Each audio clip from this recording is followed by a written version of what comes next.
Oke, kita masuk dalam acara firman dan kita masuk dalam doa dulu, sekaligus kita mendoakan supaya alat perekamnya dengan tripod dan entah apa itu namanya, penjepitnya dan sebagainya dan mic-nya semua bisa berjalan baik supaya tidak mengganggu kebaktian online-nya. Mari kita berdoa. Bapa di surga, terima kasih bahwa dalam kebaktian ini kami kembali mendapatkan kesempatan untuk mendengar, membaca, mempelajari, merenungkan sebagian firman, dan secara khusus karena hari ini adalah hari Jumat Agung, membahas beberapa peristiwa di mana Kristus ada di sekitar salib, bahkan ada di kayu salib itu sendiri. Tuhan, kami berdoa supaya Engkau hadir di dalam acara firman ini dan pemimpin mengarahkan, memberkati baik penyampaian maupun penerimaan. Tolong berikan namamu kekuatan Tuhan, jasmani, pikiran, dan khususnya suara, dan berikan kata-kata, berikan pengurapan, berikan apapun yang dia butuhkan supaya firman dan khususnya Injil yang dia beritakan bisa diberitakan dengan baik, dengan benar, dan dengan sejelas-jelasnya. Dan biarlah Engkau lengkapi dan bungkus dengan kuasa dan pekerjaan Roh-Mu, sehingga semua itu bisa berhasil mempertobatkan orang-orang yang belum percaya, bahkan juga berhasil membawa hal yang positif bagi orang-orang yang sudah percaya. Kami berdoa untuk kami semua dalam mendengar, berikan hati yang terbuka, konsentrasi terang, dan juga ketundukan. Biarlah konsentrasi kami tidak terpecah sama sekali, dan kami bisa mendengar dengan baik, dan biarlah Kau berikan pencerahan sedemikian rupa supaya kami mengerti, dan biarlah kami tunduk. Kalau ada orang-orang yang belum percaya, secara khusus kami berdoa untuk mereka. Tolong mereka percaya dengan benar dan diselamatkan. Yang sudah percaya, tolong mereka diteguhkan dan menggunakan Injil ini untuk memberitakan Injil kepada orang lain. Kami berdoa untuk perekaman, baik untuk streaming maupun untuk YouTube. Ada 2 perekaman, Engkau jaga semuanya, baik perekaman videonya maupun suaranya. Tuhan, tolong supaya tidak ada gangguan, baik di pihak sini maupun di pihak orang-orang yang menonton, supaya semuanya berjalan dengan sebaik-baiknya, tanpa terputus-putus dan sebagainya. Dan biarlah semua orang bisa mendapat dengan baik, dan dengan demikian juga bisa membahas kemudian bagi nama Tuhan. Setan pasti bekerja, kuatkan semua kami. Juga listrik dan semua peralatan yang kami pakai, bahkan cuaca, Engkau kendalikan dan jaga, supaya tidak mengganggu acara ini sampai seluruh kebaktian selesai. Terima kasih Bapa, dalam nama Yesus kami berdoa. Amin.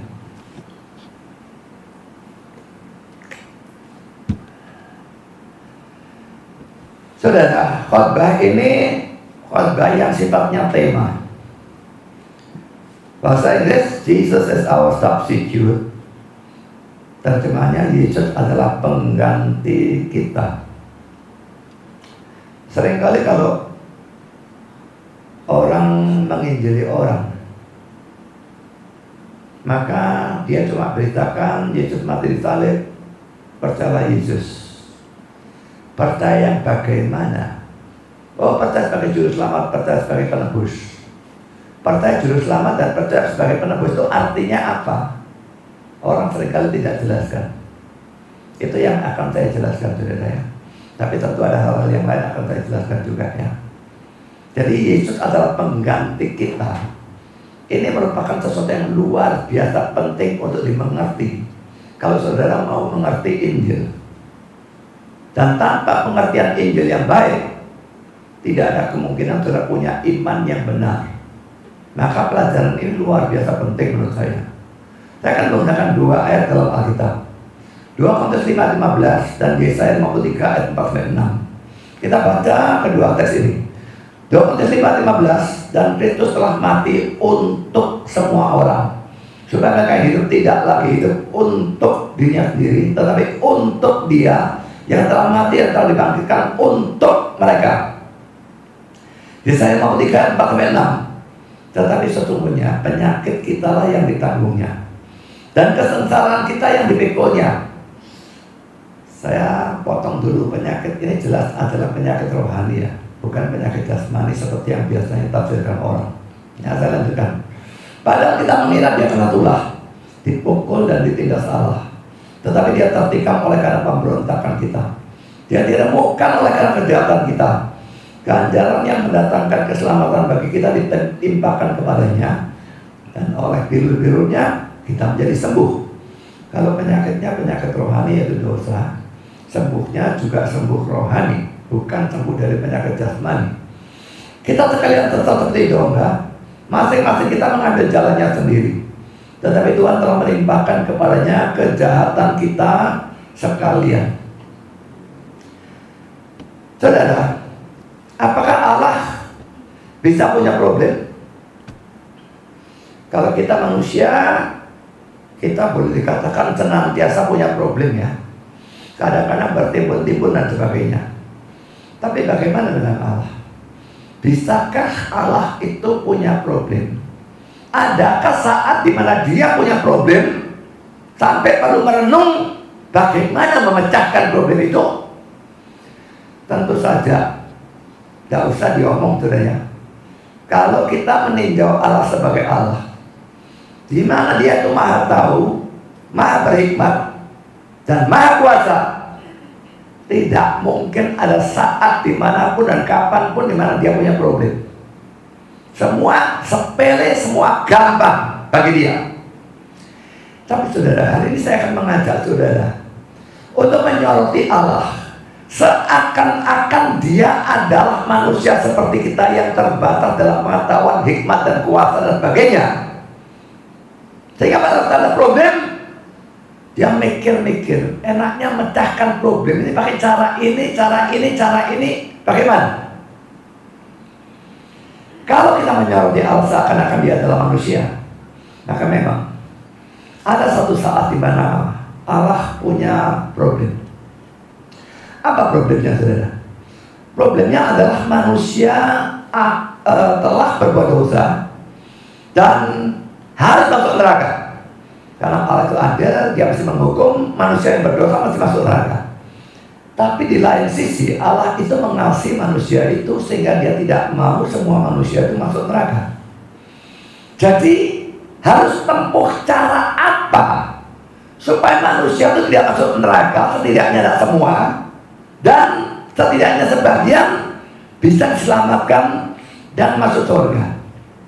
Sekarang kita akan membahas bermacam-macam cara pemecahan untuk problem Allah ini. Dari tadi kita gambarkan, kita bayangkan ya, Allah itu seakan-akan manusia. Oh, Dia mikir-mikir, cara ini, nggak bisa, cara ini salah, nggak mungkin. Cara ini juga nggak bisa. Cara ini. Begitulah kira-kiranya ya. Itu inti yang akan saya bahas pada bagian awal ini. Kan saudara, pada poin yang pertama Romawi ini saya akan menunjukkan 2 cara pemecahan problem Allah yang tidak memadai. Cara pertama, Allah memasukkan manusia berdosa itu begitu saja ke surga. Bisakah Allah hanya karena Dia dikatakan maha kasih, maha pengampun, maha penyayang dan sebagainya, bisakah Dia memasukkan manusia berdosa ke surga begitu saja tanpa penebusan, tanpa pertobatan? Memang ada agama yang percaya hal ini. Mereka percaya Allah itu maha pengasih, maha pengampun, sehingga Dia akan memasukkan orang berdosa ke surga begitu saja tanpa ada yang membayar dosa-dosanya, tanpa ada penebusan. Tetapi saudara, bagi kita yang percaya Alkitab, itu tidak mungkin sama sekali. Allah tidak bisa berbuat demikian. Karena kalau Dia berbuat demikian, Dia menabrak nature-nya Dia sendiri, sifat dasarnya Dia sendiri. Dia Allah yang maha suci. sehingga tidak bisa bersatu dengan manusia yang berdosa. Dia Allah yang Maha Adil, sehingga dia tidak bisa tidak menghukum manusia yang berdosa. Dan dia adalah Allah yang baik. Dan kalau dia baik, maka saudara, ada orang berdosa diampuni begitu saja tanpa penebusan apa-apa, maka itu menjadi tidak baik. Apakah saudara percaya Allah bisa menjadi tidak baik? Tidak ada kemungkinan, kan? Untuk itu saya akan berikan sebuah ilustrasi ya. Saya masih ingat waktu masa kecil saya lupa persisnya umur berapa, tapi saya masih kecil. Di Surabaya itu ada satu polisi yang dikenal baik. Orangnya gemuk, saudara. Lah polisi yang lain kalau ada pelanggaran, orangnya ditangkap lah, ditilang lah, apa macam-macam, saya tidak tahu macam-macam apa. Tapi polisi yang satu yang terkenal sampai di Surabaya, dia polisi yang baik, dianggap baik. Karena kalau dia tangkap orang, cuma diomong-omongi, dilepaskan. Tidak dimintai uang, tidak ditilang, tidak ada apa-apa. Orangnya jelas salah, melanggar peraturan lalu lintas, dilepaskan begitu saja. Saya tanya saudara, baikkah polisi ini? Mungkin kalau saudara yang ketangkep lalu dilepaskan, saudara akan anggap polisinya baik. Tapi kalau saudara katakan itu baik, saya lanjutkan dengan pertanyaan lain. Kalau sekarang ada seorang yang ngotel di toko, sekarang ini ngotel bukan bahan jualan, semprotan disinfektannya di hotel juga, dicolong banyak orang.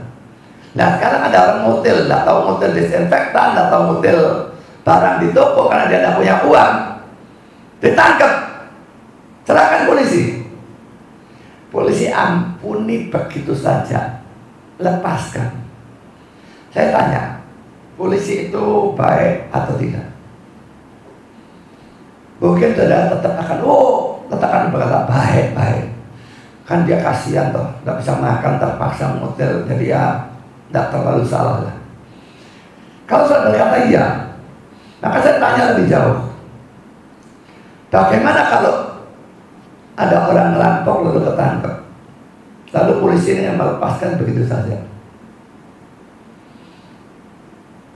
Kalau saya tetap bilang baik. Bagaimana kalau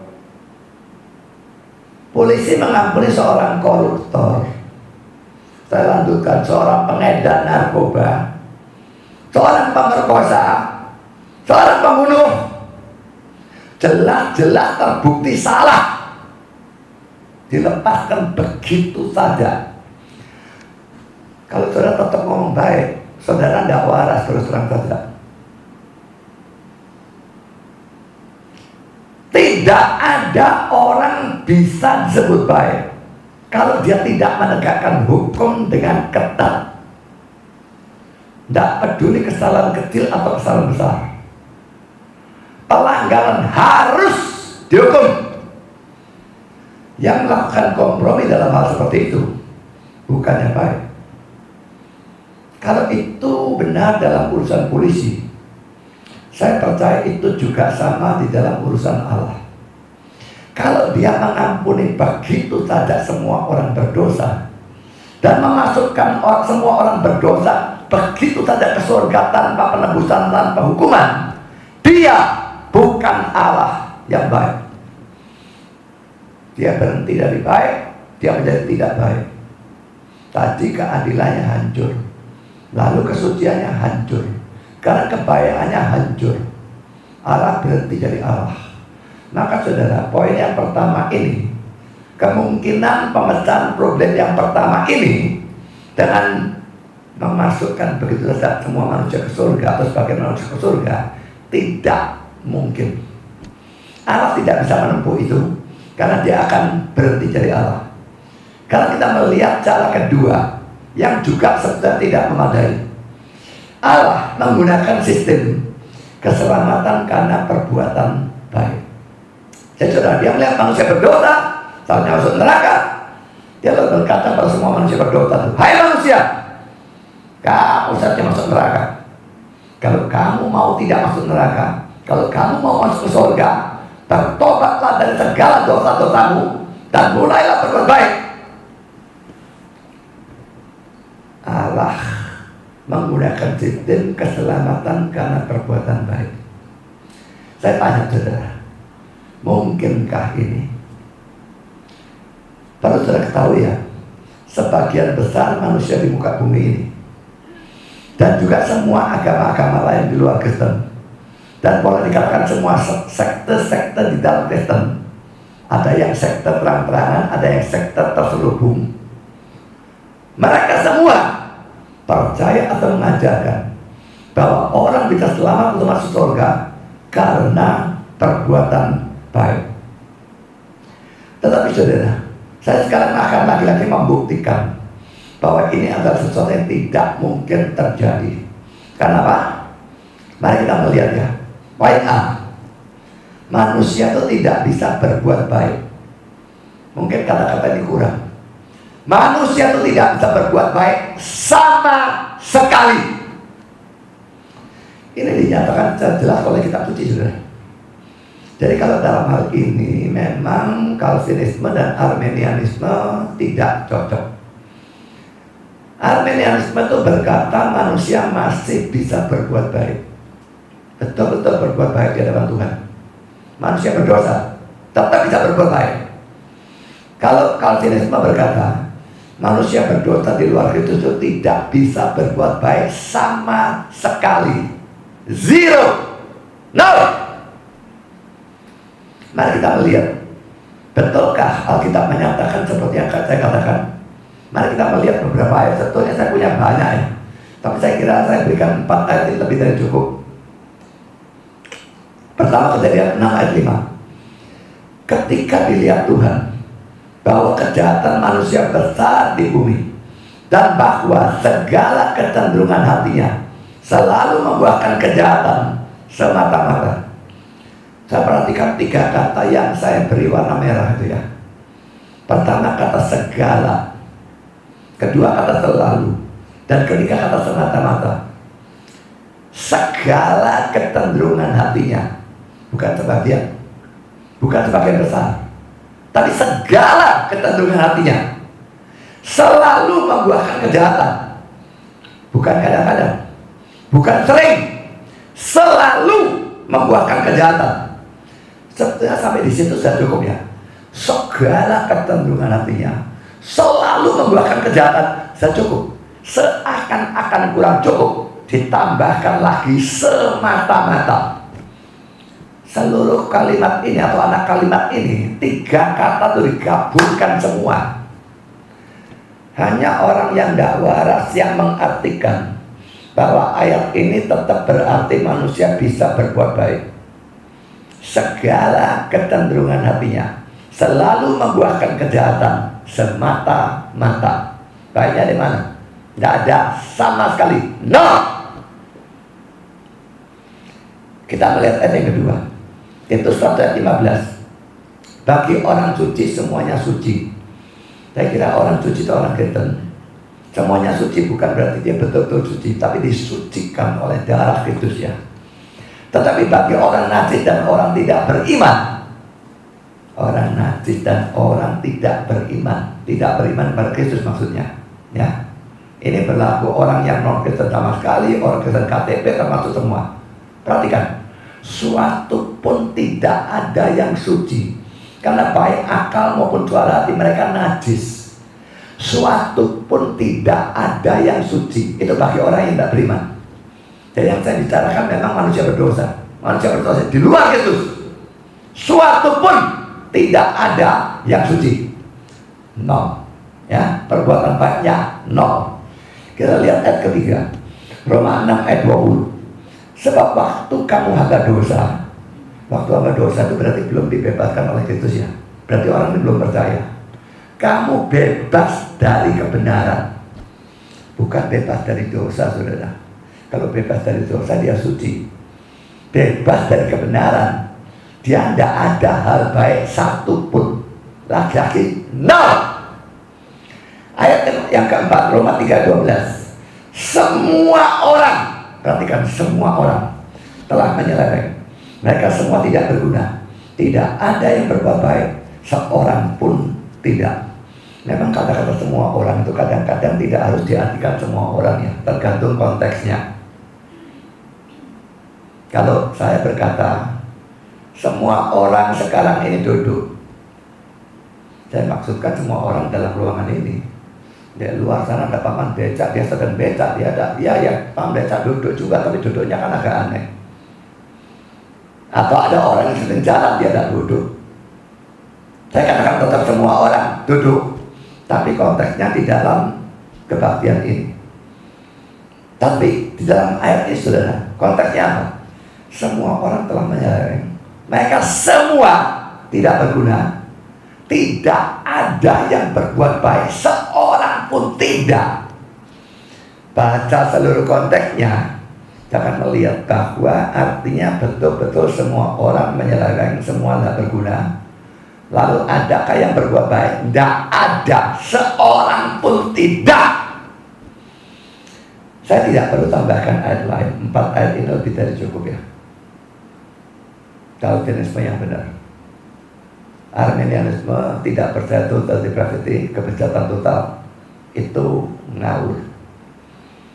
Bagi saya, orang di luar Kristus tidak bisa berbuat baik sama sekali. Alkitab sudah membuktikan, tapi saya masih tidak merasa puas. Saya ingin membuktikan dengan logika gitu ya, dengan satu ilustrasi gitu ya.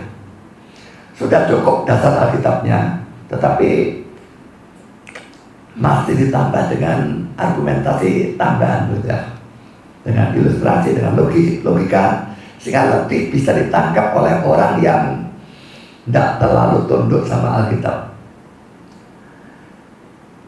Sekarang saya tanya, apakah benar manusia tidak bisa berbuat baik? Tidak bisakah seseorang pada waktu melihat orang miskin menderita, apalagi sekarang banyak ya dalam wabah ini, lalu tergerak menolong, dan menolong tanpa pamrih, bukan supaya dipuji, bukan supaya dibalas, bukan supaya dibalas orang itu, bukan supaya dibalas Tuhan, tidak, hanya kasihan, tolong. Bisa atau tidak? Menurut saya memungkinkan. Kalau misalnya terjadi dia tidak pamrih, dia tolong, apakah itu bisa disebut sebagai perbuatan baik? Bisa dijawab ya, bisa dijawab tidak. Dari sudut pandang manusia, ya, itu baik. Dari sudut pandang Tuhan, tidak. Saudara pikir sendiri, yang penting itu dari sudut pandang manusia atau dari sudut pandang Tuhan? Sudut manusia, baik. Sudut Tuhan, no way. Mengapa? Karena dalam pandangan Tuhan, saudara, supaya suatu perbuatan disebut baik, maka harus dipenuhi syarat-syarat ini. Poin A, perbuatan baik itu harus dilakukan karena cinta kepada Allah. Saya cinta Tuhan dulu, lalu saya mentaati, baru ini namanya baik. Kita lihat kata-kata Yesus dalam Yohanes 14 ayat 15. Jikalau kamu mengasihi aku, kamu akan menuruti segala perintahku. Kasih, lalu taat. Lah, ini ketaatan, betul-betul ketaatan yang baik. Jikalau kamu takut, gemetar sama aku, lalu kamu mentaati aku, ini ketaatan ya masih lebih baik daripada tidak taat. Tapi ini bukan ketaatan yang betul-betul taat. Taat karena takut itu tidak baik. Taat harus karena kasih kepada Tuhan. Ini syarat pertama. Syarat kedua, poin B, perbuatan baik itu harus dilakukan untuk kemuliaan Allah. 1 Korintus 10:31, jika engkau makan, atau jika engkau minum, atau jika engkau melakukan sesuatu yang lain, lakukanlah semuanya itu untuk kemuliaan Allah. Saudara, makan, minum saja, atau hal lain apapun, tidur, atau main HP, atau apapun, seharusnya semuanya dilakukan untuk kemuliaan Allah. Kalau hal remeh sehari-hari itu saja hal untuk kemuliaan Allah, lebih-lebih kalau kita berbakti, kita melayani, kita memberikan persembahan, kita berdoa dan sebagainya, semua harus untuk kemuliaan Allah. Kan saudara, motivasinya harus kasih, tujuannya harus memuliakan Allah. Dua hal ini tidak mungkin bisa dilakukan oleh orang yang ada di luar Kristus. Manusia bisa saja berbuat baik atau berusaha berbuat baik, berjuang bagi agamanya, takut gemeteran pada Allah, takut masuk neraka, kepingin masuk surga dan sebagainya. Tetapi mengasihi Allah tidak mungkin bisa dilakukan oleh manusia manapun yang ada di luar Kristus, karena kasih itu adalah buah roh. Galatia 5 ayat yang ke-22. Kalau orang dulu bertanya dia tidak punya Roh Kudus, kalau dia tidak punya Roh Kudus, buah rohnya tidak bakal ada. Kasih kepada Tuhan mustahil ada. Takut bisa, kasih kepada Tuhan tidak bisa. Jadi kalau dia mengasihi saja tidak bisa, bagaimana dia bisa berusaha melakukan apapun untuk memuliakan Allah? Itu lebih tidak mungkin lagi. Jadi saudara, dua hal yang disyaratkan, mengasihi Allah dan hidup untuk memuliakan Allah, adalah dua hal yang tidak mungkin dilakukan oleh orang yang belum percaya pada Kristus. Tapi sekarang kalau dua hal ini diabaikan, dia berbuat baik tanpa mengasihi Tuhan, dia berbuat baik bukan supaya Tuhan dimuliakan, berarti bolehlah dikatakan dia berbuat baik tanpa peduli Allah. Sekarang kalau definisinya jadi begitu, bisakah itu disebut baik? Pikir sendiri saudara, orang berbuat baik tanpa peduli Allah, dari sudut pandang Allah, apakah itu baik? Tidak pedulinya sudah buruk saudara. Tidak bisa tidak. Berbuat baik yang bukan ditujukan untuk dia dan alasannya bukan tidak pada dia, sama sekali bukan baik. Karena poin B, argumentasi selanjutnya. Sekarang andai kata manusia bisa berbuat baik. Tadi kan saya katakan manusia tidak bisa berbuat baik. Tapi sekarang saya andaikan manusia berdosa itu bisa berbuat baik. Bagaimana dengan dosa-dosa yang telah dia lakukan maupun yang akan dia lakukan? Orang bertobat bagaimanapun saudara, di masa lalu banyak dosa, dan di masa yang akan datang suci murni itu nonsens. Tetap ada dosa lagi. Ingat ya, bagaimanapun dia berbuat baik, kalaupun itu bisa, perbuatan baik itu tidak bisa menghapus dosa. Itu tidak bisa menghapus dosa. Dan Alkitab lagi-lagi dengan jelas menyatakan hal itu. Pertama saudara, Galatia 2 ayat 16a, kamu tahu bahwa tidak seorang pun yang dibenarkan oleh karena melaksanakan hukum Taurat, tapi hanya oleh karena iman dalam Kristus Yesus. Yang warna merah perhatikan ya, melakukan hukum Taurat itu berbuat baik, tapi tidak ada orang dibenarkan karena taati Taurat, karena perbuatan baik. Tidak ada. Galatia 2:21b, sebab sekiranya ada kebenaran oleh hukum Taurat, maka sia-sialah kematian Kristus. Seandainya orang bisa dibenarkan oleh hukum Taurat, ya buat apa Kristus mati? Tidak ada gunanya. Bahwa dia mati berarti tidak ada pembenaran oleh hukum Taurat. Lagi-lagi sudah saya berikan satu ilustrasi supaya ini lebih bisa diterima. Orang mungkin Alkitab ayat lain ngomongnya nanti lain. Mari kita lihat ilustrasi ini ya. Sudah sering saya bicarakan ilustrasi ini. Kalau saudara suatu hari naik kendaraan bermotor dan melanggar rambu lalu lintas. Lalu saudara, seorang polisi menilang saudara. Saudara diberikan surat tilang, 1 minggu lagi sidang. Saudara lalu mikir, wah, aku berbuat salah ini.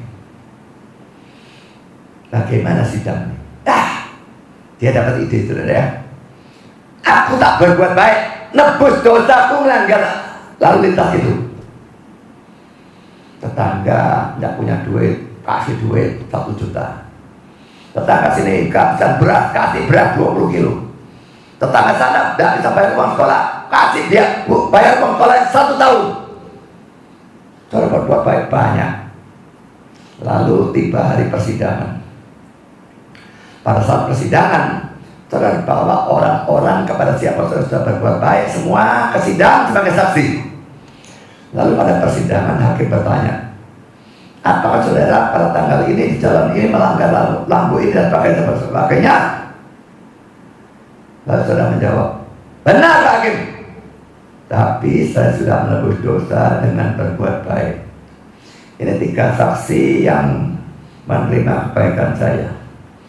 Dan para saksi ditanya, mereka semua membenarkan orang ini berbuat baik pada mereka. Sekarang pertanyaan saya, kalau hakim itu waras, apakah orang itu akan dibebaskan dari hukuman? Pikir sendiri saudara.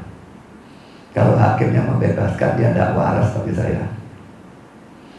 Ilustrasi ini jelas menunjukkan bahwa ditinjau dari sudut hukum dunia atau negara pun, tidak mungkin perbuatan baik bisa menutup dosa.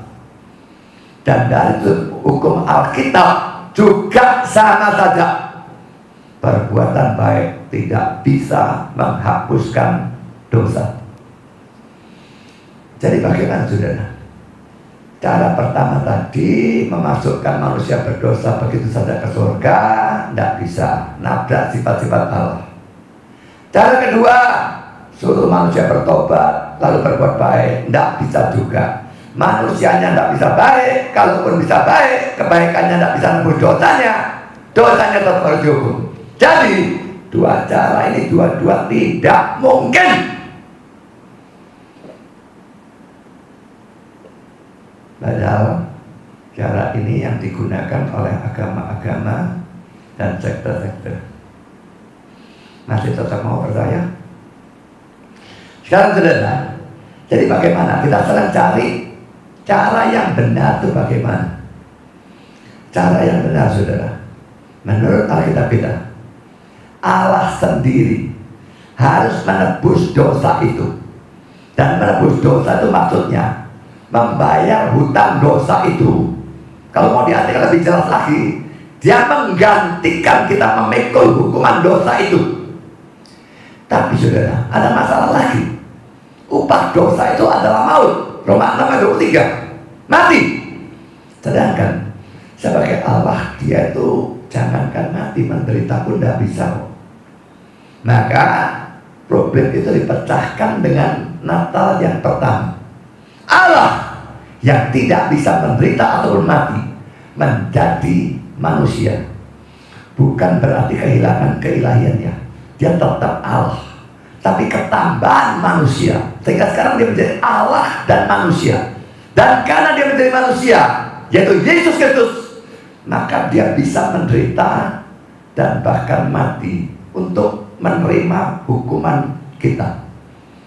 Jadi kita masuk dalam poin yang kedua. Ini adalah satu-satunya cara yang benar. Allah menggunakan pengganti bagi kita. Substitute di dalam bahasa Inggris, pengganti. Nah, yang dimaksud dengan pengganti adalah pengganti untuk memikul hukuman dosa kita. Ya, jadi misalnya ini saya gitu ya. Saya berdosa dan Tuhan pasti berikan hukuman. Karena dia adil, harus berikan hukuman. Nah, sekarang ini Yesus, dia bilang, minggir kamu, aku di tempatmu. Jika hukuman ini digantikan oleh dia memikulnya, dia yang terkena hukuman, saya bebas. Itu penggantian, itu penebusan. Kalau saudara mau percaya Yesus sebagai penebus, sebagai juru selamat, hal ini saudara harus mengerti apa maksudnya percaya Yesus sebagai penebus atau juru selamat. Artinya saya percaya waktu dia menderita dan mati 2000 tahun yang lalu yang kita layakan hari ini, dia sedang menggantikan, memikul hukuman dosa saya. Saya yang seharusnya dihukum karena saya berdosa. Dia berkata kepada saya, "Minggir kamu, aku di tempatmu, menggantikan kamu, aku terima hukumanmu, supaya kamu bebas." Nah, harus Allah yang menggantikan, Allah yang menjadi manusia. Saudara, penggantinya tidak mungkin manusia biasa, karena semua manusia berdosa. Menggantikan hukuman dosa orang, dia sendiri juga berdosa, ya tidak bisa lah. Saya mau bayar hutang saudara, saya sendiri hutang sama orang itu, ya tidak bisa. Penggantinya juga tidak mungkin adalah malaikat, karena saudara merupakan sesuatu yang tidak adil. Kalau manusia yang berdosa, malaikat yang dihukum, ini tidak adil. Satu-satunya yang bisa menjadi pengganti adalah Allah sendiri. Lah, kalau manusia berdosa, Allah yang dihukum, atau Allah menjadi manusia yang dihukum, apakah itu adil? Ingat ya, Allah itu hakimnya. Kalau hakimnya mau menjadi pengganti, berarti hakim itu menjatuhkan hukuman lalu dia sendiri yang pikul. Dan ada ketidakadilan di sana. Ada kebaikan, ada kemurah hatian dari hakim itu, tapi tidak ada ketidakadilan. Karena hukumannya dijatuhkan, tapi dia sendiri yang pikul. Saya pernah baca suatu buku tentang pendidikan anak, tentang keluarga gitu ya. Dan ada suatu ilustrasi. Dalam suatu keluarga itu ada hukum yang diberikan, peraturan. Kepala keluarga, si bapak berikan peraturan. Kalau makan harus dihabiskan. Karena banyak orang yang makan, ngambil banyak, dia cek-cek, tak dihabiskan. Dia tidak boleh. Kita tidak boleh buang-buang makan. Ambil secukupnya, kurang, ngambil lagi. Tapi kalau ngambil, harus habis. Dan peraturan ini berlaku ke semua, termasuk dia sendiri. Dan itu terjadi terus, selalu ngambil, dihabiskan. Tapi suatu kali sudah dia punya 2 anak ya. Yang anak satu ini sakit, dan dia ngambil makanan. Pada umumnya kalau dia tidak sakit, segitu tuh dia bisa habiskan. Tapi karena dia sakit, dia tidak bisa habiskan. Kalau ayah ini mau strict, adil, tok, maka dia berkata, gak peduli sakit tidak sakit, habiskan. Jajalkan mulutnya. Tapi saudara, dia Allah yang mengasihi anak. Dia hakimnya kan. Dia yang buat peraturan. Dia hakimnya juga. Dia bebaskan hukuman anaknya. Tapi tidak bisa dibebaskan begitu saja. Harus ada pengganti yang memikul hukuman itu. Dia sendiri menjadi penggantinya. Dia yang memberikan peraturan, dan dia juga yang menjatuhkan hukuman. Dia hakimnya, tapi dia mau memikul hukuman yang dia dijatuhkan. Jadi dia menghabiskan makanan anak yang tidak habis itu. Apakah saudara mau katakan ayah itu tidak adil? Tidak ada ketidakadilan. Dia sendiri hakim, dia sendiri menjatuhkan hukuman, dan dia sendiri menerima hukuman. Tidak ada yang tidak adil. Jadi satu-satunya saudara, cara yang bisa ditempuh Allah memecahkan problemnya, dia sendiri memikul hukumannya. Tapi untuk itu, pada Natal yang pertama, dia harus menjadi manusia, lalu menderita dan mati di atas kayu salib untuk memikul hukuman yang seharusnya bagi kita. Kan saudara, sebetulnya sampai di sini Injil sudah cukup jelas, ya. Tapi saya ingin perjelas bukti-bukti yang menunjukkan bahwa dia itu memang menggantikan posisi kita. Ini kita, dia gantikan. Ada banyak bukti. Saya berikan bukti-bukti bahwa Yesus memang adalah substitute atau pengganti kita. Yang pertama, saudara, itu bisa terlihat dari teks khotbah hari ini. Kita baca ulang ya. 2 Korintus 5:15, dan Kristus telah mati untuk semua orang, supaya mereka yang hidup tidak lagi hidup untuk dia sendiri, tapi untuk dia yang telah mati dan telah dibangkitkan untuk mereka. Dua kata untuk yang saya tekankan tadi, saya cetak huruf besar. Dalam bahasa Yunani adalah huper. Dan huper itu berarti instead of, di tempat dari. Kristus telah mati di tempat dari semua orang. Berarti dia menggantikan semua orang. Dia dibangkitkan juga untuk menggantikan mereka, ya. Jadi saudara, kita melihat bahwa di sini kelihatan Yesus sebagai pengganti kita. Dia mati menggantikan kita. Sebenarnya kita yang mestinya mati, tapi dia menggantikan. Dia mati menggantikan kita. Mari kita lihat Yesaya 53, 4-6. Tetapi sesungguhnya penyakit, saya sudah katakan ini penyakit rohani, dosa ya, penyakit kita lah yang ditanggungnya, dan kesengsaraan kita yang dipikulnya. Padahal kita mengira dia kebetulan dipukul dan tidak salah, tapi dia tertikam oleh karena pemberontakan kita, dia diremukkan oleh karena kejahatan kita. Ganjaran yang mendatangkan keselamatan bagi kita ditimpakan kepadanya, dan oleh bilur-bilurnya kita menjadi sembuh. Kita sekalian sesat seperti domba, masing-masing kita mengambil jalan sendiri, tapi Tuhan telah menimpakan kepadanya kejahatan kita sekalian. Kelihatan jelas ya, ayat 5 khususnya, ayat 6, ayat 4 semua. Dia menggantikan. Dia tidak salah, tapi dia menggantikan. Jadi saudara, dia menggantikan kita supaya kita disembuhkan dari penyakit rohani, yaitu dosa, supaya kita diampuni dosanya. Ini bukan bicara kesembuhan jasmani. Banyak pendeta-pendeta yang mujizat kesembuhan dan sebagainya itu gunakan ayat ini dan tafsirkan secara ngawur saja. Ini penyakit rohani dan kesembuhan rohani yang dibicarakan. Tapi penekanan saya, Yesus menjadi pengganti, ditekankan di dalam kedua teks ini. Kalau kita masuk dalam poin yang kedua, fakta bahwa Kristus tidak berdosa. Saya pikir saya tidak usah bacakan ayatnya karena semua boleh katakan percaya hal itu. 2 5 ayat 21 dan Ibrani 4 ayat 15, kalau kita baca sendiri ayatnya. Andai kata Kristus berdosa, maka pada saat dia menderita dan mati, dia mengalami sebagai hukuman untuk dirinya sendiri. Tapi karena dia suci, maka pada saat dia menderita dan mati, dia pasti mengalaminya untuk orang lain. Dia tidak dosa, ada apa dia mati, saudara. Upah dosa itu maut. Dia tidak ada dosa, kenapa mesti mengalami maut? Pasti mengalami untuk orang lain. Dan orang lain itu adalah kita, yang adalah orang-orang pilihan.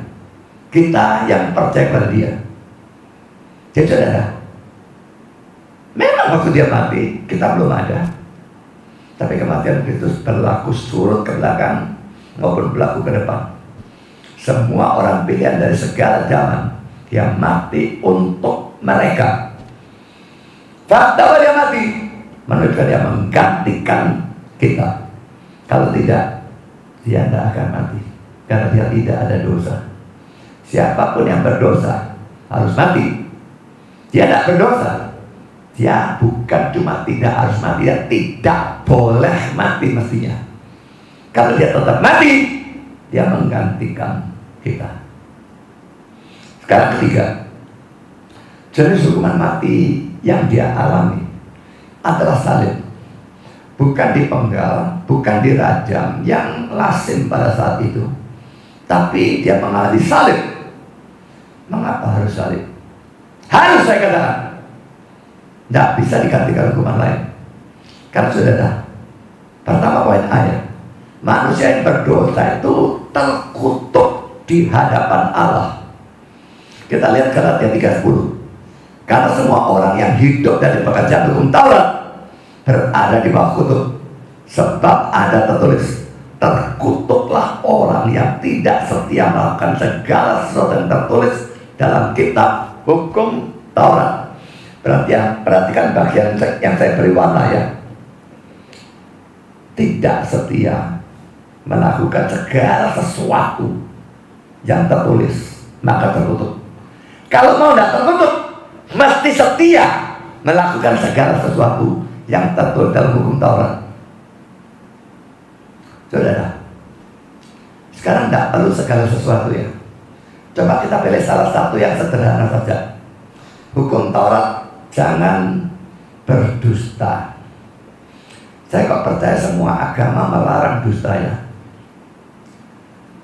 Saya tanya saudara, satu hukum saja. Bisakah kita dengan setia melakukan satu hukum ini saja? Dengan setia. Tidak dusta 1 jam mungkin bisa.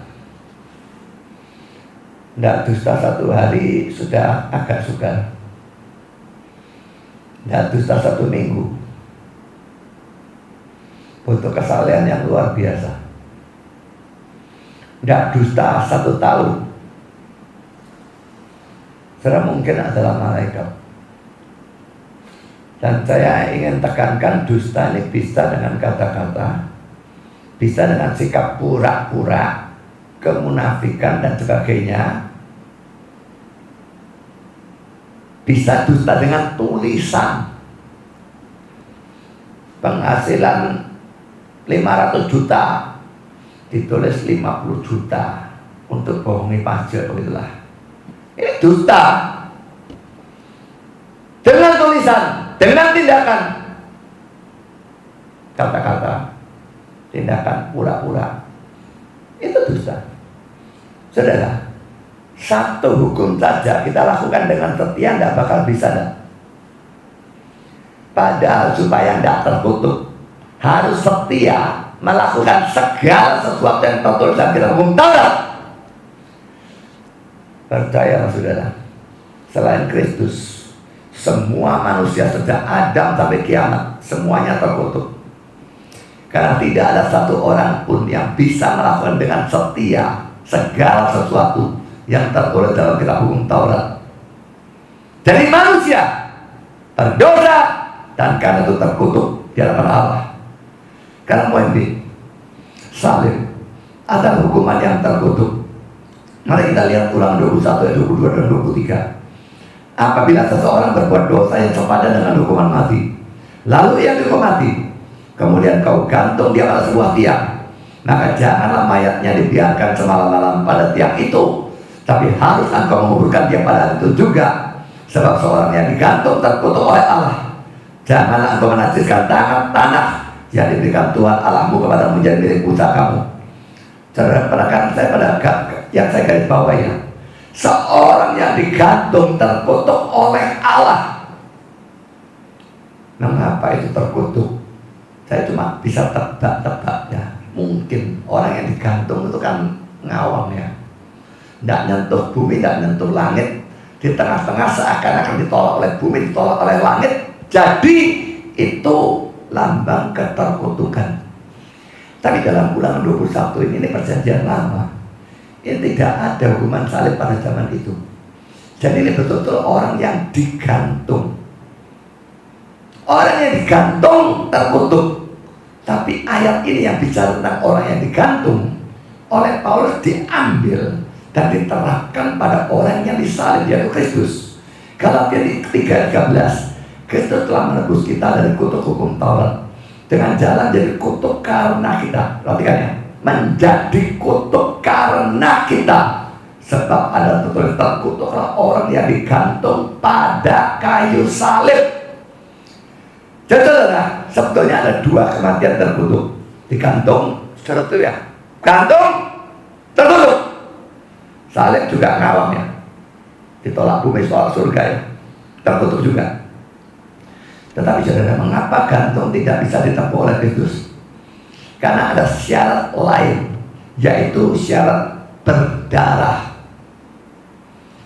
Kristus harus mengalami kematian berdarah. Mengapa?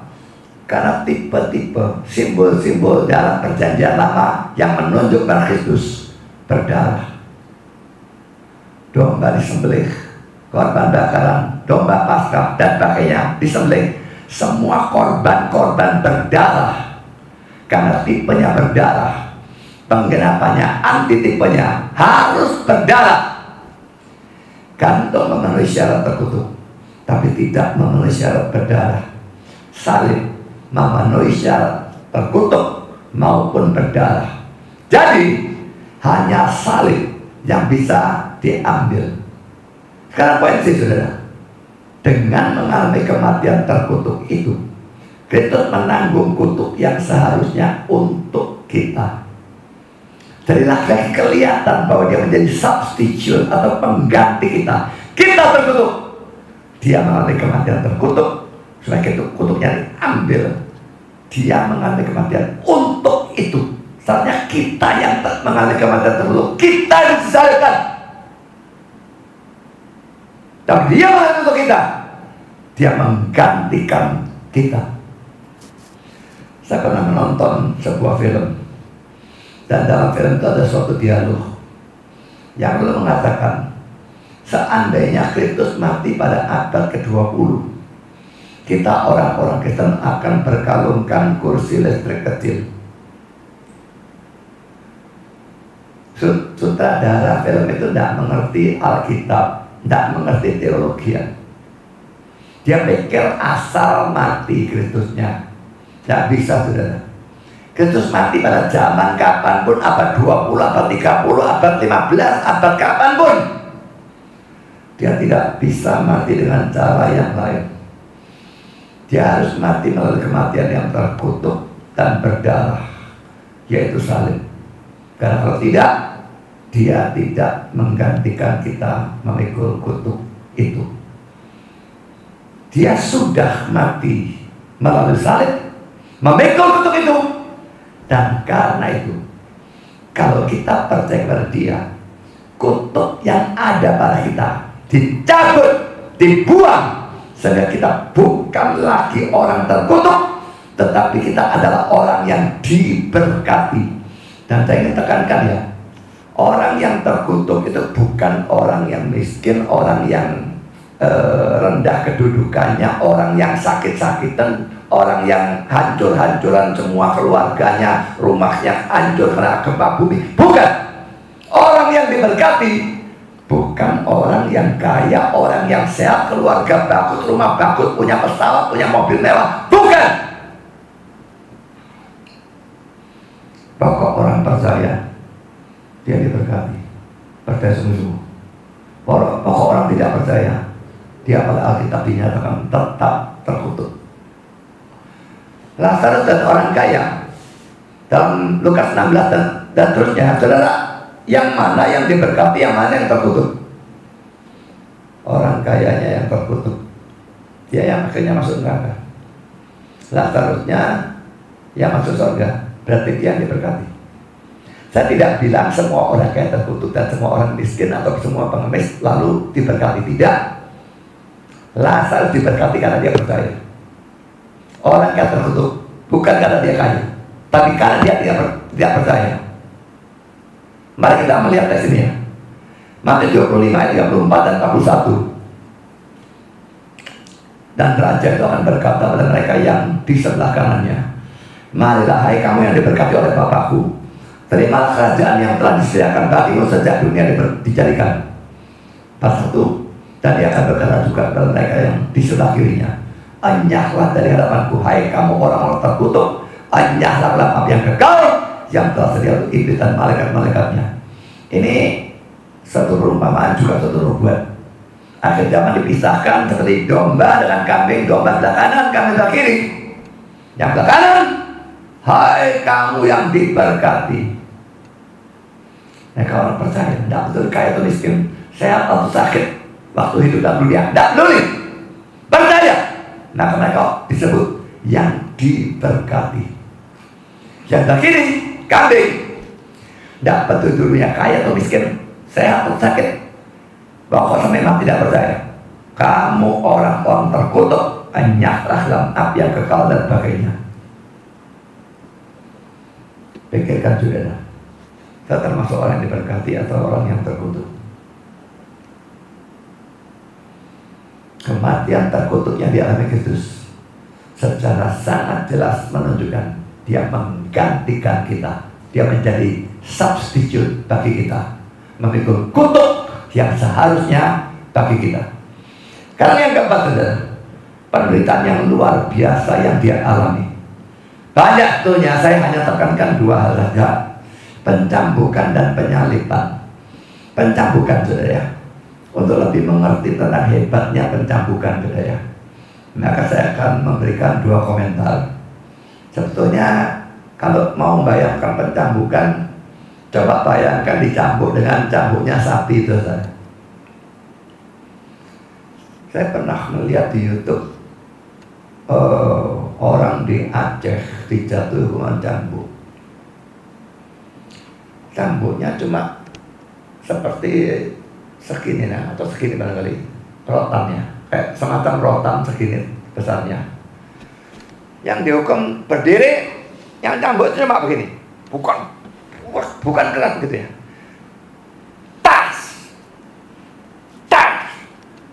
Yang dicambuk itu ya perempuan tuh nangis sampai akhirnya ada yang pingsan.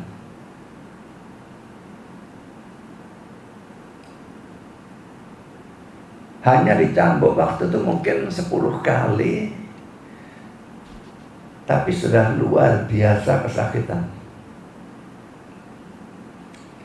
Mari kita bandingkan dengan pencambukan yang Yesus alami. Dia bukan dicambuki dengan cambuknya sapi, saudara.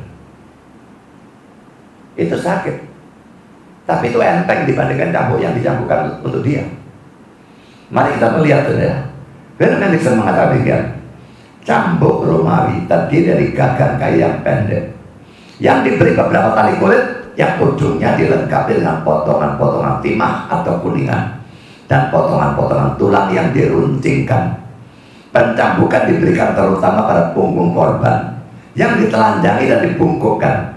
Biasanya 2 orang dipekerjakan untuk melaksanakan hukuman ini.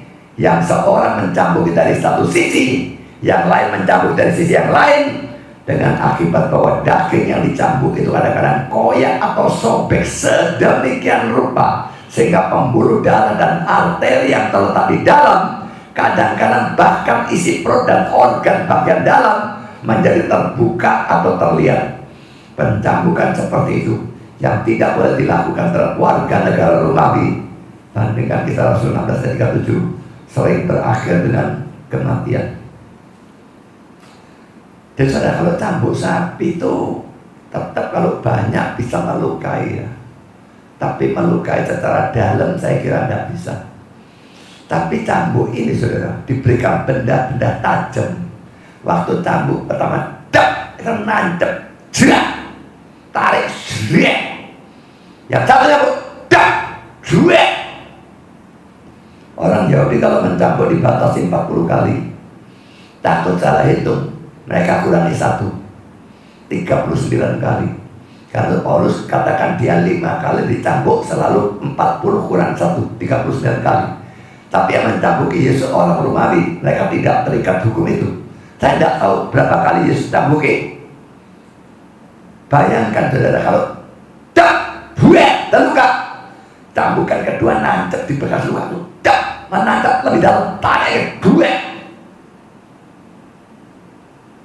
Omongan yang dikatakan oleh William Harrison, daging itu koyak atau sobek sampai pembuluh darah dan arteri yang terletak di dalam.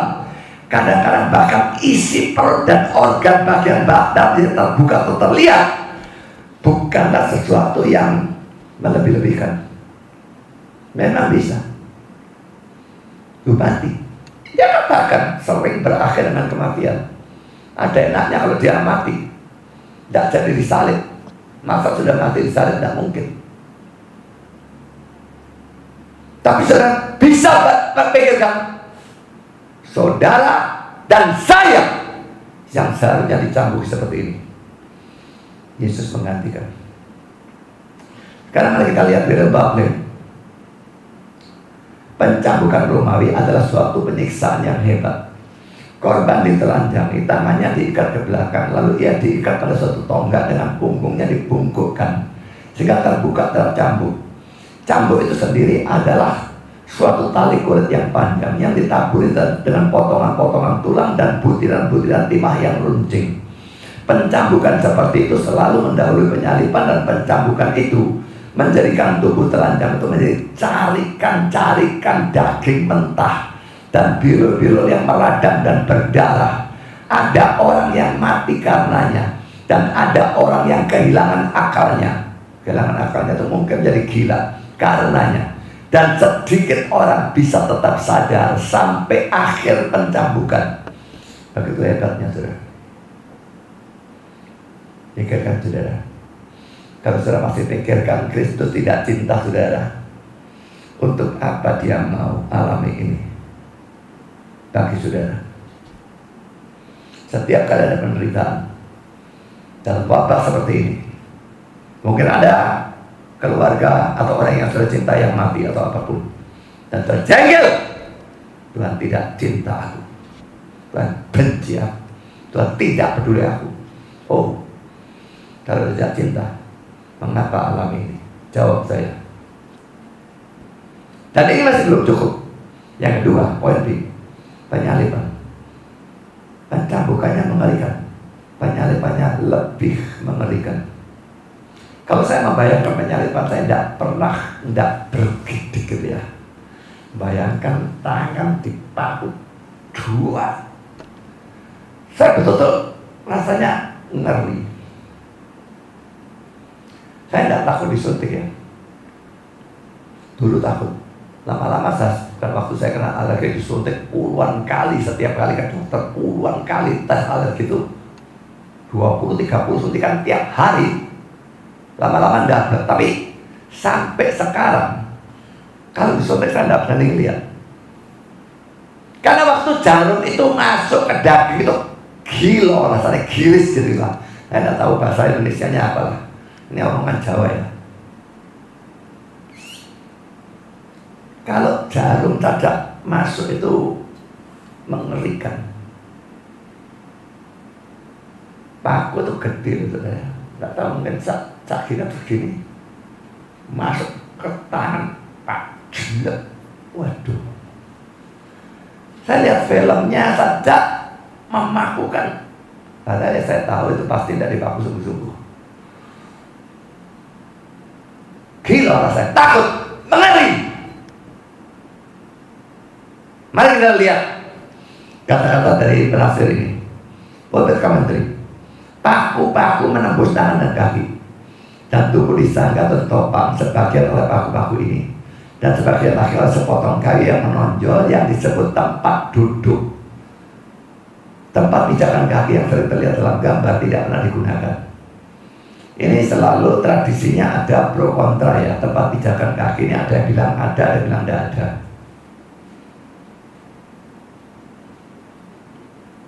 Tapi kalau yang dikatakan tempat duduk, yang di selangkangan orang hukuman itu selalu ada. Semua penafsir berkata itu harus ada. Itu untuk menyangga sebagian besar berat badan. Jadi ditaruh di selangkangan, itu ada sepotong yang menonjol. Terlihat salib manapun, bagian itu tidak pernah ada. Dalam foto, dalam gambar, tidak pernah ada. Termasuk dalam film The Passion of Christ dan sebagainya. Film manapun, saya tidak pernah lihat. Tapi itu harus ada. Kalau tidak, berat badannya narik ini jebol. Jadi dia seperti kayak duduk di tempat duduk itu ada sepatu pasak atau apa ditandapkan kayu salibnya, menahan di selangkangan dia, harus ada. Saya lanjutkan di lembah. Ketika mereka sampai di tempat penyalipan, salib itu ditidurkan di atas tanah. Ini proses penyalipannya, bukan sudah berdiri dipakukan, susah ya, ditidurkan dulu. Orang hukuman itu direntangkan di atasnya, dan tangannya dipakukan pada salib itu. Kakinya tidak dipakukan, tapi hanya diikat secara longgar. bagian ini saya tidak setuju ya. Nanti saya akan berikan penjelasan.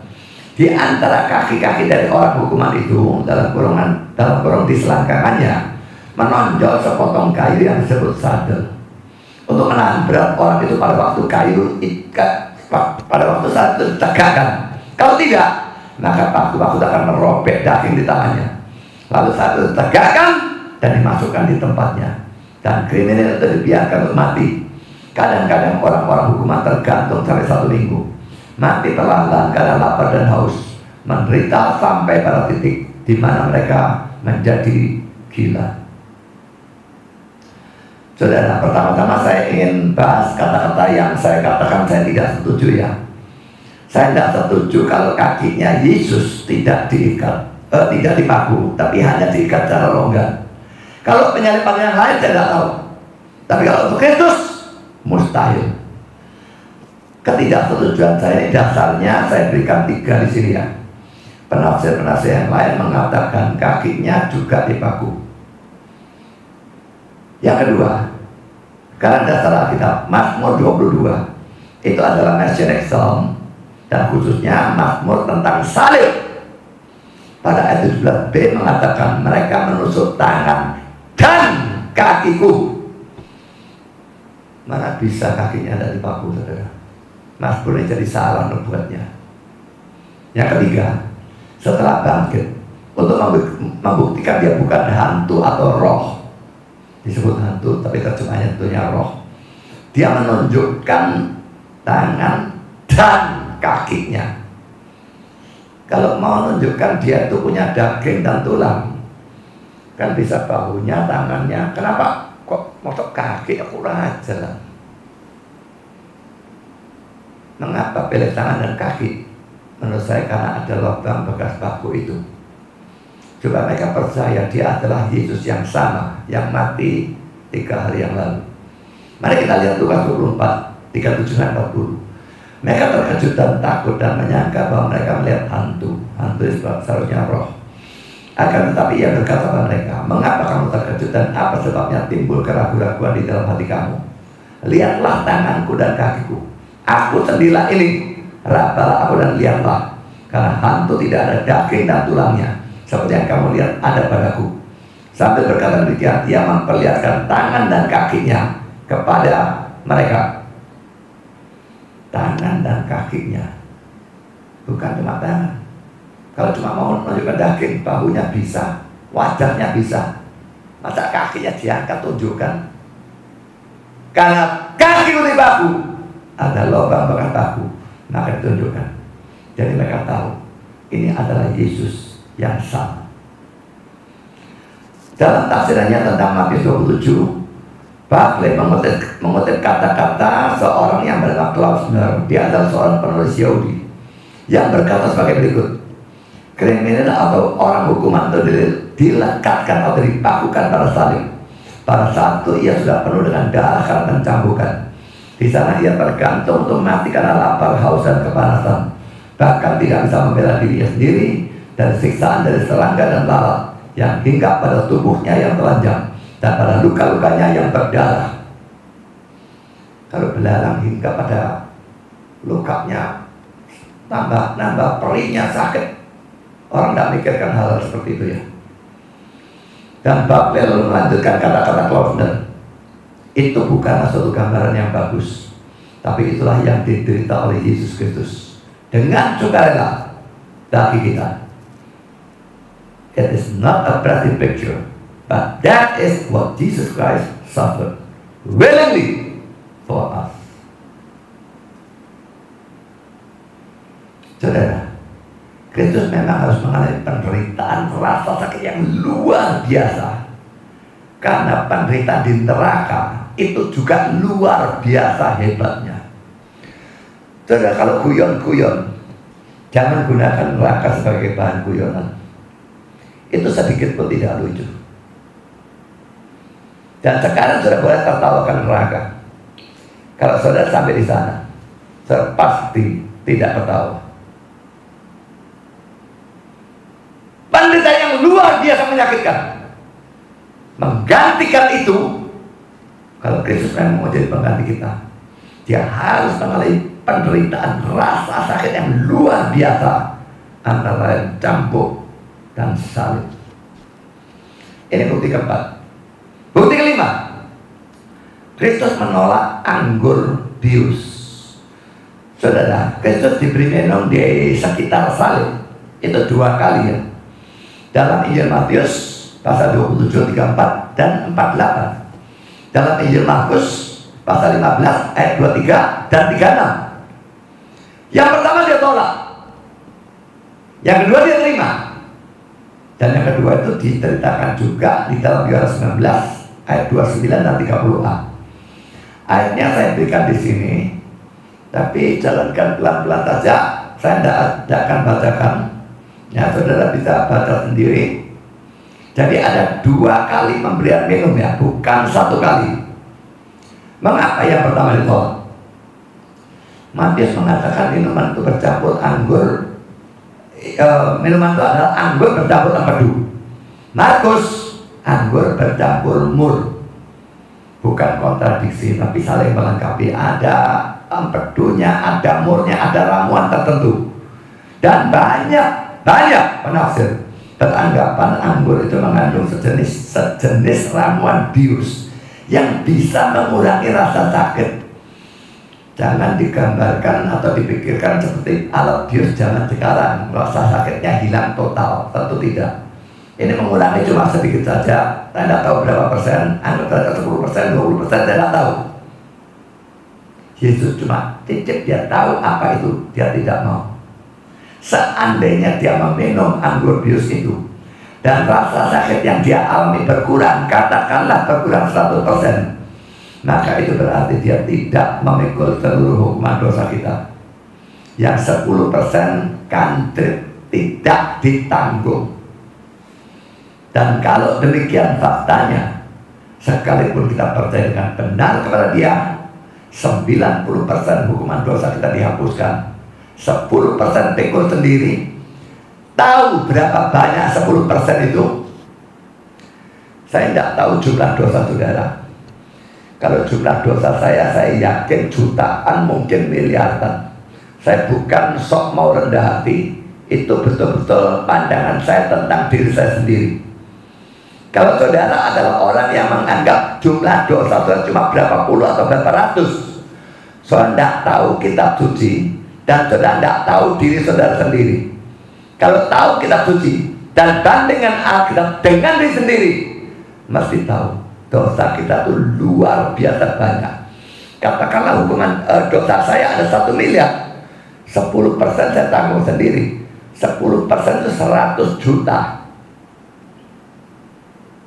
Kalaupun saudara lebih baik dari saya, dosa saudara 1 juta, yang saudara tanggung 10%, 10% itu 100.000. Satu dosa membuat saudara masuk neraka selama-lamanya. 100.000 dosa juga selama-lamanya. Cuma nerakanya lebih panas, hukumannya lebih berat, kekalnya sama, tapi ada tingkat hukuman yang berbeda. Kalau dia minum dan dia pikul sebagian besar hukuman dosa kita, kita tetap masuk neraka, cuma hukumannya berkurang.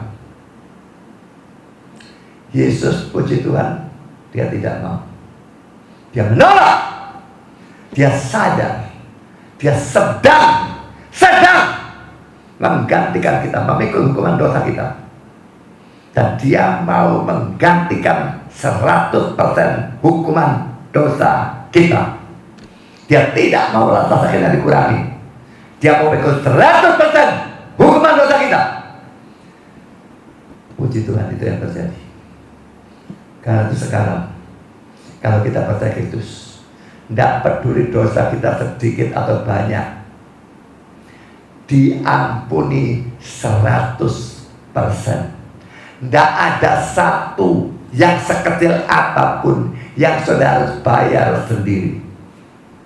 Dan karena itu kita yang sungguh-sungguh percaya dengan benar, tidak bisa dihukum. Di dunia ini tidak, di dunia yang akan datang juga tidak. Roma 8 ayat 1 kata Paulus, Demikianlah sekarang tidak ada penghukuman bagi mereka yang ada di dalam Kristus Yesus. Di dalam Kristus dan percaya Kristus itu istilah yang boleh dikatakan bolak-balik. Dengan kita percaya Kristus, kita menjadi dalam Kristus. Dan dalam Kristus maksudnya percaya Kristus. Kalau kita percaya Kristus dan percaya dengan benar, tidak ada penghukuman. Di dunia ini tidak, di dunia yang akan datang tidak. Neraka itu mengerikan, tapi kita tidak perlu takut. Kita tidak akan masuk sana. Kita mati kapanpun, kita tidak bisa dihukum. Ini janji Tuhan. Kalau percaya lo ya, dan kalau percaya benar. Sekarang saya lanjutkan nomor 6. Bukti ke-6. Kristus mengalami kehausan. Yohanes 19 ayat 28. Ingat ya, kalau orang masuk neraka, karena neraka digambarkan sebagai lautan api pasti panas, maka dia pasti mengalami kehausan yang luar biasa. Kalau saya lari, biasanya lari sekitar jam 4 sore, ya sudah tidak terlalu panas, tapi tetap ya masih panas, namanya Surabaya. Kepanasan. Dan kalau saya lari, katakanlah tidak lari non-stop ya, lari jalan, bentar lari dengan mukul dan sebagainya, total biasanya 40-45 menit. Kalau tanpa minum sama sekali, waduh, saya kehausan bukan main. Apalagi kalau orang masuk neraka dan itu kekal ya. Orang masuk neraka itu mengalami kehausan yang luar biasa. Bandingkan dengan kehausan dari orang kaya di neraka. Memang dikatakan alam maut, tapi jelas alam maut itu artinya neraka. Lukas 16 ayat 23-24. Orang kaya itu juga mati lalu dikubur. Dan sementara ia menderita sengsara di alam maut, ia memandang ke atas. Dan dari jauh dilihatnya Abraham dan Lazarus duduk di pangkuannya. Lalu ia berseru katanya, Bapak Abraham, kasihanilah aku, suruh Lazarus supaya ia mencelupkan ujung jarinya dalam air dan menyejukkan lidahku, sebab aku sangat kesakitan dalam nyala api ini. Kehausan yang begitu parah, dikarenakan sangat kesakitan. Minta satu tetes seandainya boleh, tidak sampai 1 detik hilang pada apinya. Itu pun tidak boleh. Kristus menggantikan kita memikul kehausan itu. Dan karena itu dia harus mengalami kehausan yang luar biasa. Dia sudah ditangkap pada Kamis malam, digiring ke sana kemari, diadili, dicambui, keluar darah banyak, menambah kehausannya. Memikul salib, disalibkan, diterik matahari. Memang terjadi kegelapan, tapi itu mana jam 12, jam 9 sudah disalib, 3 jam tidak ada matahari timur tengah. Dia mengalami kehausan yang luar biasa, yang dalam Mazmur 22 sudah dinubuatkan. Ayat 16 mengatakan, kekuatanku kering seperti beling, lidahku melekat pada langit-langit mulutku. Haus yang begitu hebat sampai lidahnya melekat pada langit-langit mulut. Saya sering haus nemen, tapi saya belum pernah mengalami kehausan di mana lidah saya melekat pada langit-langit mulut.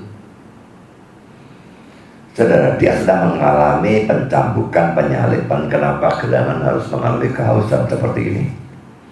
Karena ini menggantikan kehausan yang seharusnya kita alami seandainya kita masuk neraka. Dia memikul, menggantikan kehausan itu dia alami.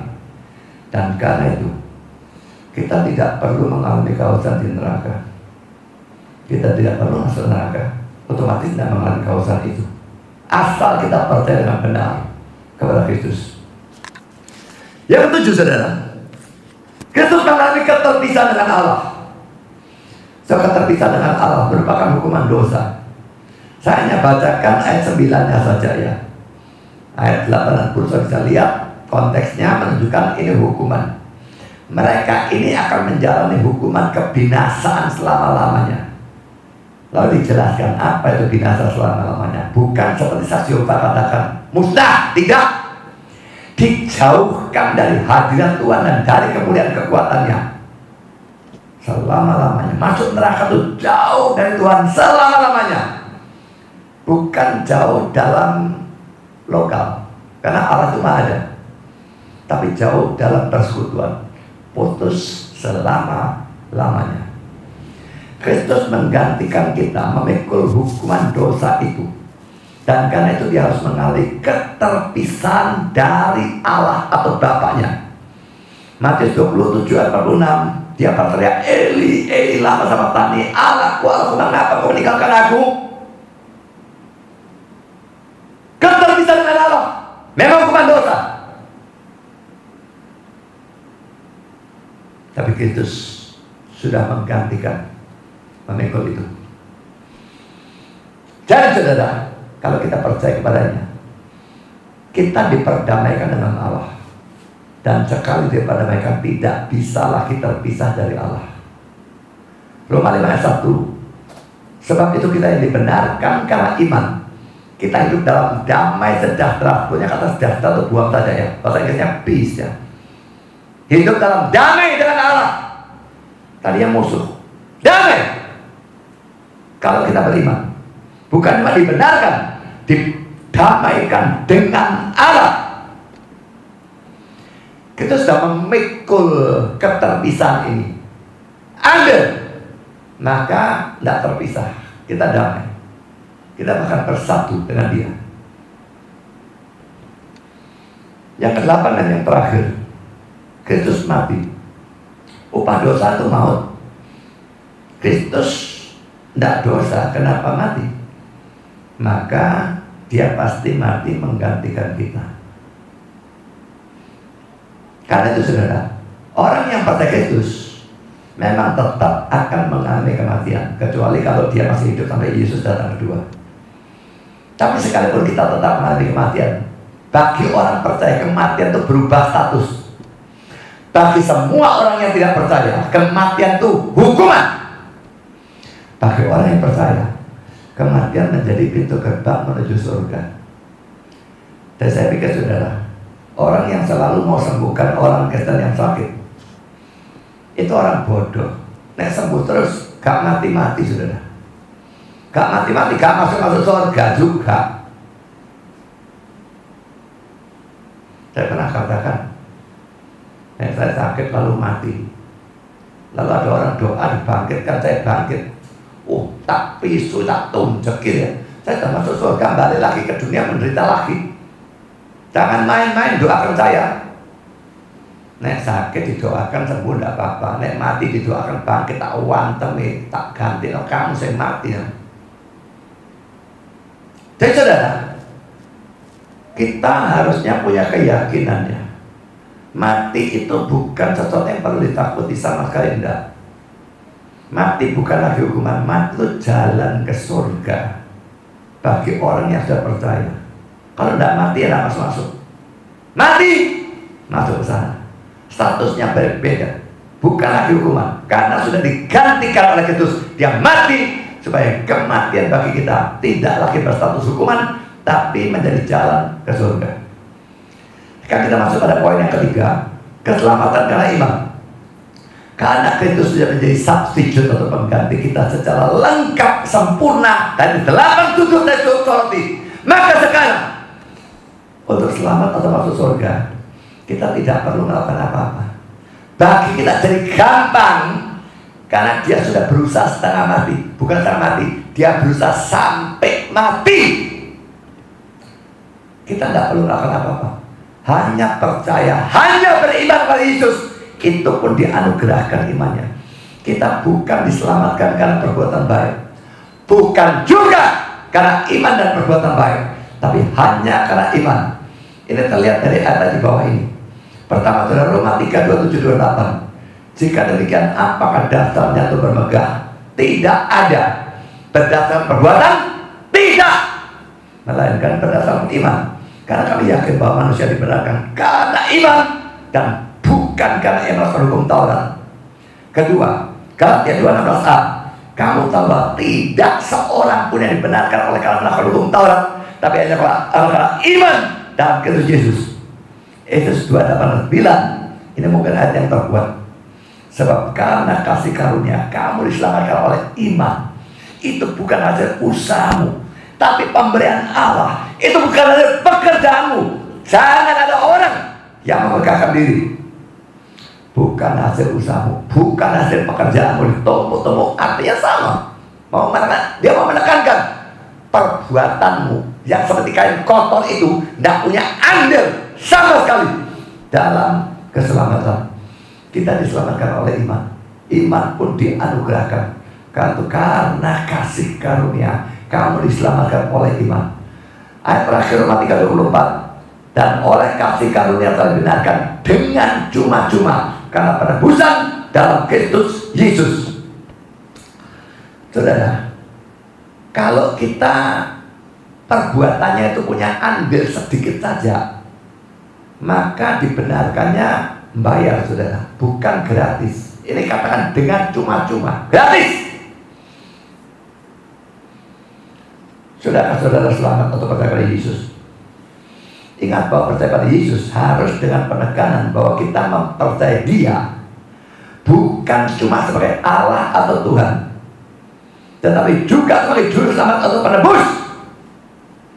Dan itu berarti sebagai pengganti kita memikul hukuman, semua hukuman dosa atau hukuman dari semua dosa yang seharusnya menjadi bagian kita.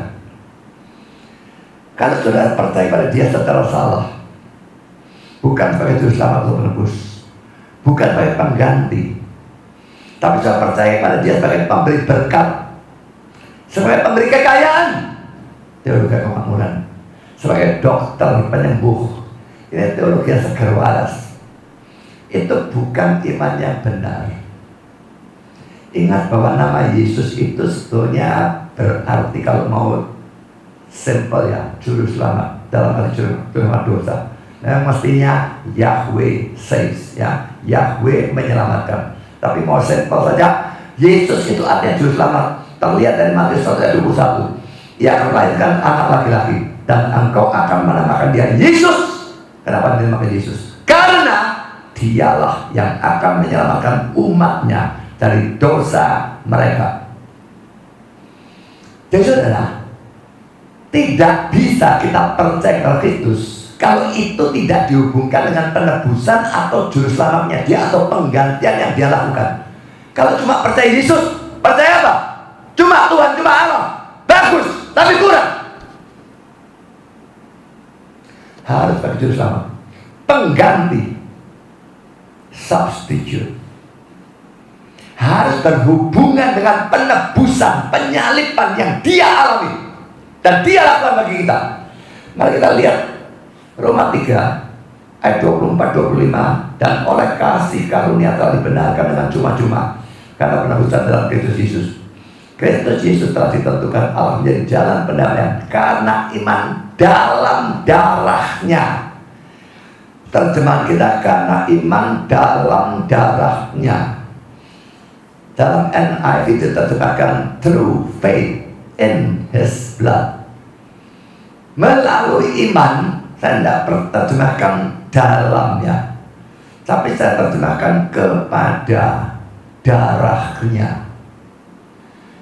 Believe in Jesus Christ. Terjemahnya apa? Percaya dalam Yesus Kristus. Dari konyol, saudara. Menerjemahkan kata depan itu agak sukar ya. Jadi tidak selalu harus terjemahkan dalam. Menurut saya di sini harus terjemahkan kepada. Through faith in His blood. Melalui iman kepada darah-Nya. Jadi beriman ini harus ada hubungan dengan darah yang Dia curahkan di atas kayu salib. Harus berhubungan dengan penebusan, dengan penggantian yang Dia lakukan bagi kita. Jadi jelas saudara ya, kita harus percaya Dia sebagai Tuhan dan sebagai Allah. Itu jelas ya. Tapi sebagai penebus, juru selamat dan pengganti kita, harus percaya juru selamat, percaya sebagai penebus. Artinya kita percaya 2000 tahun yang lalu Dia menderita dan mati, menggantikan kita, memikul hukuman yang seharusnya bagian kita. Kita yang berdosa, seharusnya kita yang dihukum. Dia menggantikan. Dia dihukum ganti kita. Setelah saudara mendengar Injil ini, saya tanya, percayakah saudara? Jesus is our substitute. Jesus is my substitute. Yesus adalah penggantiku. Yesus adalah juru selamatku. Yesus adalah penebusku. Aku yang berdosa, dia pikul untuk dosa-dosaku. Semua dosa-dosaku, semua hukumannya dia pikul. Aku tidak pikul satu pun. Kalau iya, saudara harus memenuhi dua tanda ini. Maaf, hari ini khotbahnya jadi lama, saya tidak bisa hentikan. Ada dua tanda ini ya. Pertama, keyakinan akan keselamatan. Banyak orang Kristen ditanya, yakin masuk surga? Enggak. Kenapa? Aku masih berdosa. Lah saya juga masih berdosa, saudara. Tapi saya kok yakin imannya tidak karu-karuan. Adalah sesuatu yang tidak masuk akal. Ada banyak orang mengaku kalau mereka percaya Yesus sudah mati memikul semua dosa mereka. Tapi pada saat yang sama mereka masih ragu-ragu atau tidak yakin bahwa mereka akan masuk ke surga. Ini suatu kontradiksi. Tidak bisa ada dalam satu orang pada satu saat yang sama. Kalau memang sudah percaya Yesus mati membayar semua dosa saudara, lalu dosa mana lagi? Semua apa yang di sana dibayar. Dosa mana yang masih kandet, yang masih tersisa, yang membuat saudara masih harus masuk neraka? Kalau tidak ada, berarti harus yakin masuk surga, bukan? Kalau tidak yakin, berarti tidak percaya kalau semua dibayar. Kalau saudara tidak yakin masuk surga, saya yakin saudara tidak masuk surga. Karena saya yakin iman saudara agak karu-karuan. Ngomong dok percaya semua dosa dibanding Yesus. Ngomong dok. Kalau ini betul-betul percaya, yakin masuk surga itu harus. Yakin atau enggak? Mati detik ini. Ingat ini ada wabah virusnya. Kalau kena bisa game dalam beberapa hari dok. Kalau sudah mati, yakin masuk surga. Cepat percaya. Sebelum kena virus lalu mati masuk neraka. Yang kedua, ada perubahan hidup. Karena yang positif dalam diri saudara. Sekalipun perubahan hidup itu tidak punya andil ya. Perubahan baik itu, perbuatan baik itu tidak punya andil dalam menyelamatkan kita. Tapi perbuatan baik atau perubahan hidup ke arah positif harus ada dalam diri orang yang betul-betul percaya pada Yesus. Mengapa? Karena orang yang percaya pasti terima Roh Kudus. Saya berikan ayatnya tapi saya tidak bacakan. Dan Roh Kudus itu di dalam diri kita tidak bisa dia diam saja. Dia mengeluarkan buah roh. Ayatnya saya berikan juga, baca sendiri. Dan buah roh itu membuat mesti ada perubahan hidup ke arah positif. Sedikit atau banyak harus ada. Perkara dia masih punya kelemahan, bisa. Tapi perubahan hidupnya ke arah positif juga harus ada. Jadi saudara, ini merupakan bukti keselamatan. Ada perubahan hidup, ada perbuatan baik, itu bukti keselamatan, bukan penyebab keselamatan. Saya gambarkan dengan gambaran ini supaya saudara terlihat secara jelas, saudara ya. Karena saya tahu banyak sekali orang bingung. Aku harus berbuat baik apa enggak? Nah kalau aku percaya Yesus tidak tahu ke gereja, tidak mau dibaptis, saya tetap ngerampok orang, nyolong dan sebagainya, berzina, lalu aku masuk surga tidak? Maka saya jelaskan dengan ini ya. Kalau dijawab harus, loh kalau begitu ya iman dan perbuatan. Orang bingung, tidak. Tetap iman. Mari kita lihat gambaran ini ya.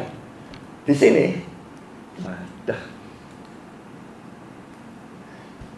sebelum kita percaya, salib ini pada saat kita percaya. Sebelum percaya, tidak ada perbuatan baik sama sekali. Tadi sudah saya jelaskan. Pada saat kita percaya, pada saat ini juga kita selamat.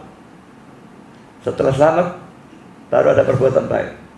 Selamatnya di sini, perbuatan baiknya di sini. Apakah perbuatan baik supaya selamat? Nggak logis, bukan? Kita selamat sebagai buktinya ada perbuatan baik. Apakah memang kita selamat pada saat kita percaya?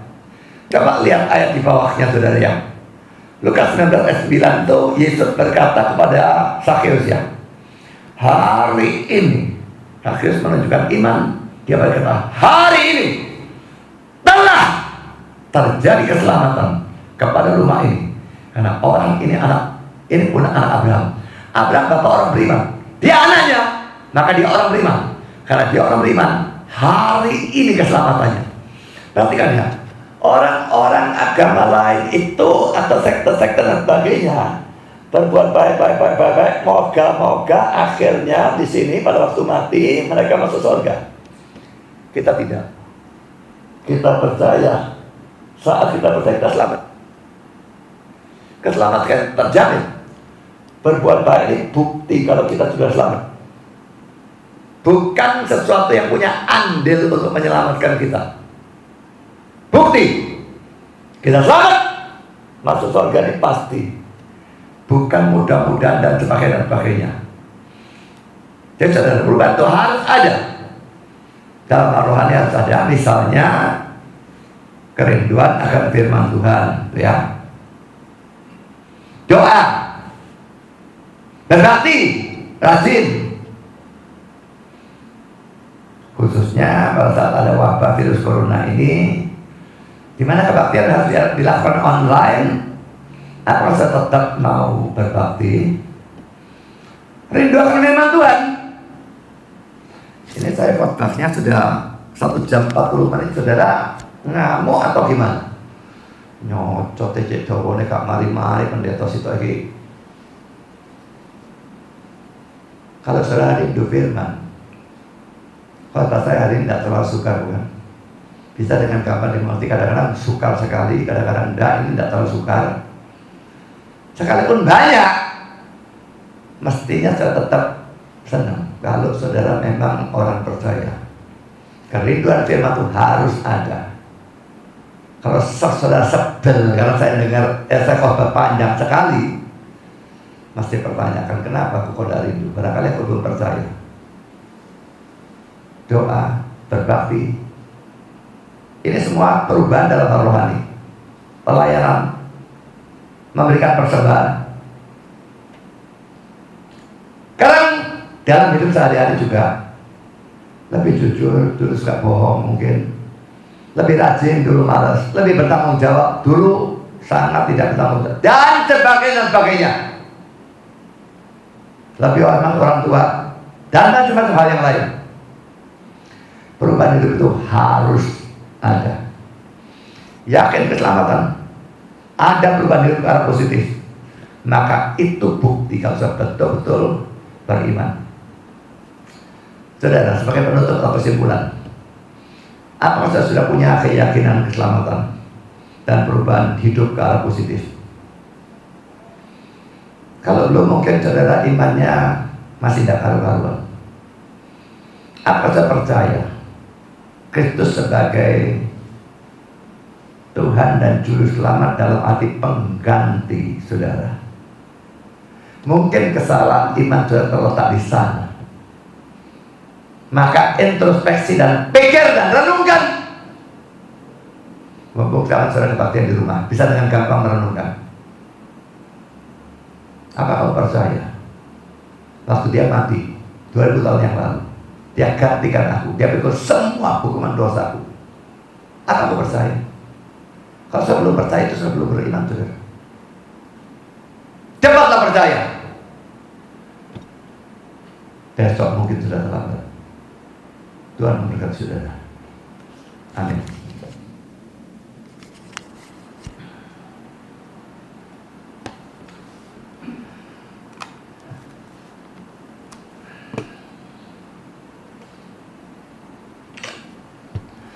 Mari kita berdoa. Bapa di surga, terima kasih kami sudah boleh mendengar firman, dan pada hari Jumat Agung ini kami sudah mendengar Injil, dan kami sekarang mengerti apa maksudnya percaya sebagai penebus, juru selamat. Mungkin sebelum itu kami hanya mengerti secara abstrak, atau boleh dikatakan tidak mengerti. Sekarang kami mengerti, kami harus percaya Dia menggantikan kami, memikul semua hukuman yang seharusnya bagi kami. Tolong Tuhan, yang belum percaya supaya bisa percaya dengan benar dan betul-betul diselamatkan. Yang sudah percaya biarlah bisa diteguhkan, ditumbuhkan, didewasakan, menggunakan bahan untuk memberitakan Injil kepada orang-orang lain. Mulai sekarang biarlah kami kalau menginjil, bukan menginjil hanya mengatakan Yesus mati di salib, tetapi penggantian itu biarlah melalui pelajaran hari bisa kami beritakan juga, hingga orang bisa mengerti Injil dengan lebih baik lagi dan percaya dengan benar. Terima kasih Bapa. Dalam nama Yesus kami berdoa. Amin.